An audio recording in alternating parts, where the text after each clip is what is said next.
Hi, Aries. Thanks for checking out your love and romance reading for February 2023. This is going to be for Aries, Sun, Moon, Rising, and Venus. We're going to check it and see what messages are coming up here for love and romance. Keep in mind, this is a general reading for the collective, so not every single message is going to resonate, and that's okay. Take what does and leave what doesn't. So without further ado, my dears and my darlings, we're going to connect here and see what messages are coming up for the Aries collective. One more shuffle. Alrighty. 1, 2, 3, 4, and 5. We're going to move you all just a little bit closer. First card coming up here is the Queen of Wands. It's you and all of your lovely, fiery Aries energy. Queen of Wands can come up in a couple of different ways. This can definitely be very passionate energy, very charismatic energy. You may be stepping into the characteristics of the Queen of Wands or calling in someone that has the characteristics of the Queen of Wands. Queen of Wands is going to be the life of the party. Okay, she's the life of the party. She's charismatic. She's adventurous. She's independent. Passionate, a little feisty, sometimes also somebody that might be very kind of free-spirited, or even sometimes like an entrepreneur or self-employed person, just very, very, very independent energy. So you could be coming into those characteristics yourself, or you may be calling in somebody with these characteristics or these personality traits. Queen of Wands also comes up for me in readings in a situation where we might be fed up by something. We know what we have to offer, we know what we bring to the table, and we may feel like we're not getting what we deserve, and we're fed up with it. We're not going to do it anymore. We have such a high level of confidence. We know what we're worth, and we know that there's better out there, and we know that we can get it, and we go out to get it. And because we're so driven and so fed up, we end up getting it pretty quickly. So there could be some kind of an upgrade here for some of you. Some of you may be deciding to make an upgrade or take an upgrade. Some of you may have a specific person that's catching your eye, and you're like, I'm going for it. That's who I have my eye on, and that's the person I'm going to be with.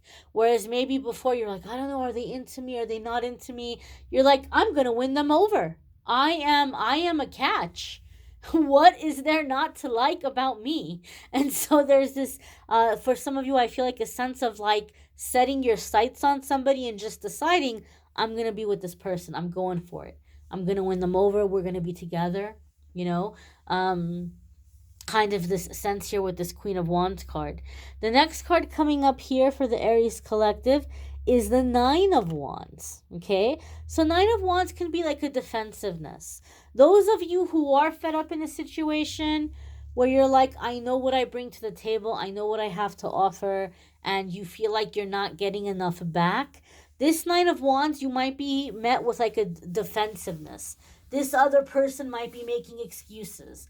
Like, oh, but Aries, you don't understand. Or what about the time I did this? And what about the time I did that? So there could be somebody who is kind of like doubling down.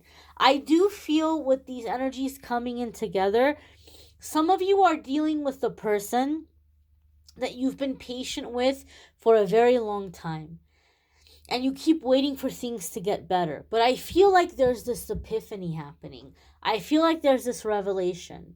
Where you thought this person was making an effort and you were being kind of patient with them to get it together, what you might be realizing here with this Nine of Wands energy is this person is maybe more so doing this little cha-cha with you, in the sense that like you might tell them, I don't like this. I want you to stop doing this, or I want you to work on this, or I need you to step up in this way.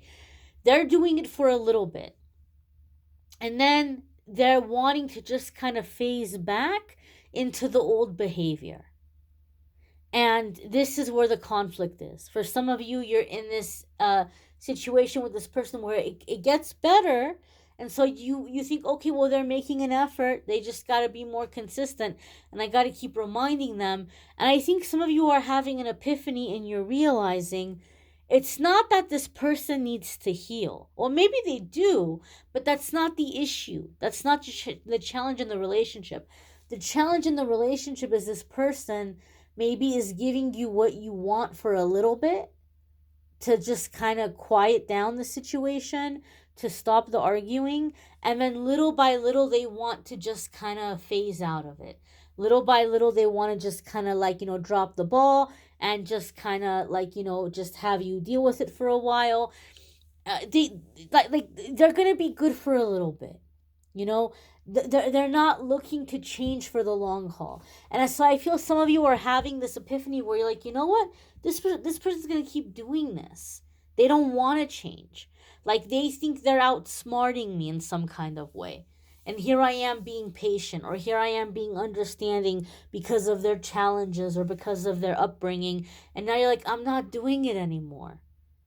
It shouldn't be so hard. There are people out there that are going to know I'm such a great catch.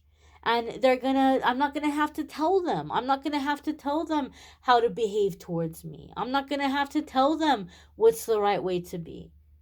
They're going to show up correct. They're going to show up the way that they should show up. It shouldn't have to be this hard. And so I think some of you are realizing that this person that you're dealing with, it's not that they need patience or healing. They don't want to change. They just want to kind of buy time, or just kind of, get you to calm down for a little bit and just go back to the old ways. And you're like, no, I deserve more than that. I deserve more than that. And I know that there's good people out there.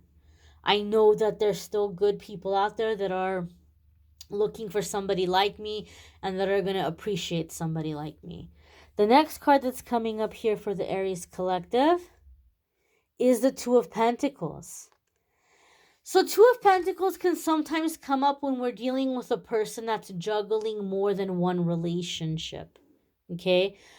So it could be, okay, it could be for some of you where you're dealing with a person that you've been waiting for them to come out of a karmic cycle or karmic situation. You've been waiting them to like wrap things up with a karmic. You're like, I don't want to wait anymore. I'm not going to wait anymore. I'm not going to be here in this kind of juggling back and forth. I'm not going to be like, oh, they just need to, figure this out and they need to cut these soul ties. You're like, nope, I'm not going to be here. They can do whatever they want to do, but I'm not going to be here in this rotation. Two of Pentacles also can come up in a situation where something is not fun. We're not having fun. It's so complicated. It's so tedious. It's so demanding. It's so stressful. So again, I feel like this is kind of confirming this energy of like, it shouldn't have to be so hard. It shouldn't have to be so much work. It's true that relationships are work. We're not going to say that relationships are effortless. They require effort, they require work, but not this much work, not this much effort. And so I feel, Aries, you're coming in with this energy of where you're like, I'm not going to do this anymore. Two of Pentacles also can sometimes come up when we feel foolish. We feel foolish in a situation, or we might be embarrassed by a situation. And so you might even be looking at this person kind of like, like, are you trying to make me look foolish? Are you putting everything on me? I hate to say it, but some of you may have even been dealing with a person that kind of turns the tables or like projects things, right? Where it's like, they're making the issue to be about like what you're doing. So for example, let's say this person, you found out this person was talking to somebody else. Maybe you didn't have like proof that they cheated. Maybe you didn't have proof that they went all the way, but maybe you found out they were kind of being flirty with somebody, or, like talking to somebody in DMs or texting, and you confront them and you say, this isn't acceptable. What would you do if you went through my phone and I was talking to somebody like this? This isn't okay. Like maybe you're confronting them, like, what's going on with this person? And then they turn it around on you. Well, Aries, I wouldn't have done that if you hadn't made me feel so bad about myself. I try so hard and I've been through so much and I have these fears of abandonment and I have, all of this, feeling like I'm not good enough and you're always criticizing me and you're yelling at me and you're making me feel bad about myself and I just needed reassurance. I just needed somebody to make me feel like, I was important. And they'll turn it around on you like, well, I'm doing something that I have to do because you made me do it. Like they're putting it on you. Like, how dare you get mad at me, or how dare you be critical of me, and you don't like that I'm doing these things, but it's your fault that I'm doing it. Instead of owning it, right? Instead of owning it and saying, you know what? I shouldn't have done that. That was inappropriate. I would not have been happy, Aries, if you were talking to somebody else like that. And maybe I got a little insecure. I got to work on that. Maybe I got a little bit of a low self-esteem. I got to work on that. Maybe I got upset because you got mad at me, but you know what? I should have been there for you. I shouldn't have left you hanging, or I shouldn't have, done the things that I know hurt you so much, that make you angry. Instead of owning their share of it, they're putting it on you. And so I feel like here, like, you're tired of it. You're like, I don't want to carry this anymore. I don't want to juggle this anymore. It's kind of like that situation where somebody pushes your buttons, pushes your buttons, pushes your buttons until you just go off. And then they're like, oh my gosh, see, I told you you have a temper. Oh my gosh, see, I told you you're so mean. They don't at all take responsibility for how much they aggravated you to that point. And I feel like your eyes are opening to this, Aries. Like, you're realizing this is not okay. I'm not this kind of person. I'm reacting to the things that you're doing, and I keep trying to get you to change so that I don't react this way, because I know this is not how I am or who I am. But you don't want to change. You just want to kind of keep putting everything on me, and you just want to shut me up and get me to let you do whatever you want to do and not show up for me and not be there for me. I'm not doing it anymore. I'm not doing it anymore. I'm not going to stand here looking silly in this situation. So I feel like you're just deciding that I'm not going to keep this together anymore. I'm not going to pursue this anymore. The next card coming up here for the Aries collective is the Five of Cups. So there could be disappointment. Some of the issues could also be in connection with, like, self-medicating. Maybe you're dealing with somebody who's self-medicating. They don't want to do their work. They don't want to do their healing. Or they just want to have fun. Or they just want to, like, ignore their heavy feelings. They don't want to talk about the feelings. They don't want to do the work, right? And you may be disappointed in this person and, like, seeing that they don't want to do the work and they don't want to try. But this Five of Cups energy is telling us that the person in this situation does not want to do their work. They don't want to feel. They just kind of want to dismiss it. They want to sweep it under the rug. They want to try to, fill it up in some other way. They want to find some other distraction. They don't want to deal with the issues. It's like, well, let's just not talk about it. Let's just have a good time. And you're standing here like, why am I going to deal with that? Why am I going to put up with that? I also feel, keep in mind, we've got the full moon on the February 5th. And I feel like you're starting off the month with this feisty energy. I feel, Aries, some of you may have also been put in situations in the past where there's been a cycle or a pattern, where when you do try to go to new relationships, or you do try to find somebody new, you may have found yourself in cycles or patterns where people tend to want to put you in, like, a mistress, or I don't know what the male version of a mistress is. So I'm just going to say mistress overall, all encompassing. Like, they want to put you in the side piece place. They want to put you in the side piece category. And I feel like things are happening in the full moon where, like, you're clearing that. You're clearing whatever has caused you to be attracted to people who've done this or people who've expected this of you, or have just put you in situations where it's like friends with benefits, or like it's a situationship. Whatever has been causing these cycles, I feel you're releasing in this full moon energy in February, and you're like, I'm not going to do that anymore. And I'm not going to sacrifice passion for the sake of a stable relationship. I can have both. I can have passion and I can have commitment and stability and security. I don't have to give up one for the other. The next card that's coming up here for the Aries collective is the Three of Cups. So there's pain here. There's pain. This Nine of Wands, this Two of Pentacles, this Five of Cups, there's pain. But you're realizing I have a lot to offer. I have a lot to bring to the table here. There are a lot of people out there who would love to be with me. There are a lot of people out there who would love to have me. And I am not dealing with this nonsense anymore. And you're just, jumping over it, and you're coming here to the Three of Cups. You're ready to celebrate. You're ready to find like-minded people. You're ready to have a good time. You're ready to be with people who are like you, who are at your level.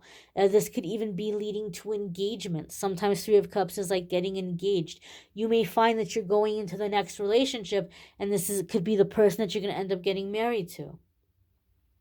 This next relationship. Because you're not putting up with this anymore.